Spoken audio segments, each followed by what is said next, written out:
Ryan Michael Galloway coming to you from WeDon'tNeedNoStinkingRecordCompany.com. Again tonight we're working on live sound and we're looking at the board. If you haven't seen the last couple entries, you might want to go back and take a look at them so that this one makes sense. Right now we're going to take a look at some of the outputs that come from a board, a PA board that is, or a mixing board. Going back to the setup here, and so remember we've talked about all of these, and if you've gotten a good tour of this, all you need to know is what one row did, and if you know how that row works and kind of how it feeds the submixes, then you're really in pretty good shape about understanding most of what the board does. Now, what are these things? Well, it's handy that they're all labeled, and you probably can't see how they're labeled right now. But I've got some extra stereo inputs for the last 8 faders or so. We go up to 24, but there's 8 more channels that can feed out, or take input, like keyboards and like stereo systems, or I won't go into the details right now because it'd just be too doggone confusing.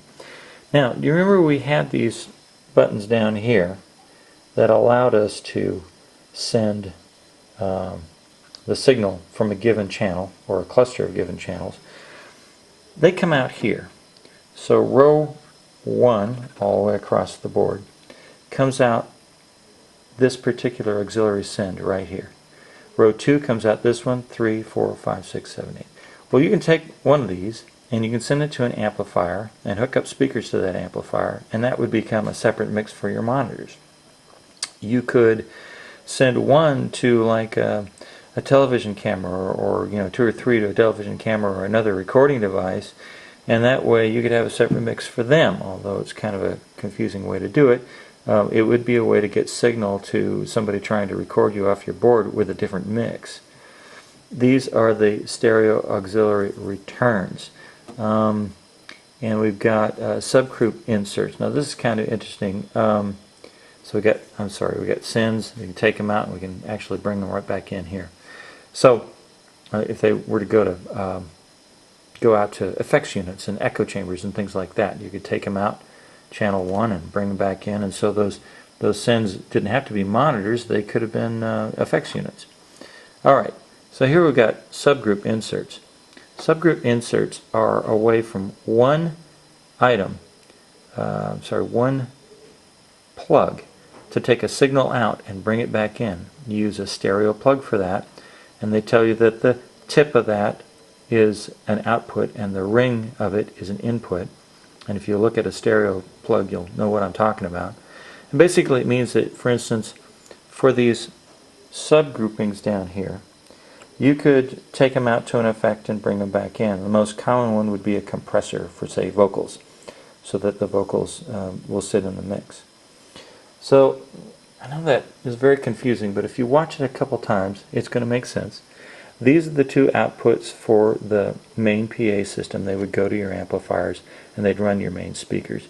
You got a couple inputs and outputs for the tape decks you might want to run. You've got phones and monitor outputs here. You've got an LED readout to tell you how much power you're driving out of this thing, and if it's getting too hot, going up into the red, and a number of other ancillary controls that it's just going to overwhelm you if I go through that, and as a musician you don't need to know all that stuff all that well. So anyway, that's a PA board, and I hope that somewhat just demystifies it for you, but it probably doesn't completely. And so what I would suggest is that you send me a comment or an email or something like that, or hey, post an answer on a video reply. That would be cool, and we'll get a conversation going, and maybe we'll get some of this information out. Also, if you go to gigsterclinics.com, I've got some books out there with some pretty good illustrations and a breakdown of all this information. Now the handy thing about these videos is you can get the information for free, and sometime very soon I'm going to make available the PDFs for my books available for free.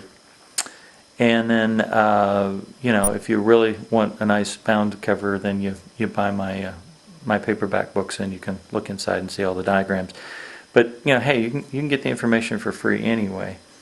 And then I will mention also, if you'd like somebody to come to your area and talk about live sound or the music business or how to promote and run a band or something like that, or even to do a house concert or performance, I'm up for that. So I've got a few dates open through the fall, and I'll be traveling around the country a little bit. You can reach me at ryan@ryanrocks.com. If you want to learn a little bit more about whether I can walk the walk and talk the talk, go check me out at www.ryanrocks.com, because there's downloads of some of my music and that kind of thing. It's kind of fun. And some pictures of me when my hair was down to, there. Anyway, I'm Ryan Michael Galloway, and you're at we don't need no stinking record company.com on the Gorilla Cam one more night. And I appreciate you. We'll talk to you soon. Take care.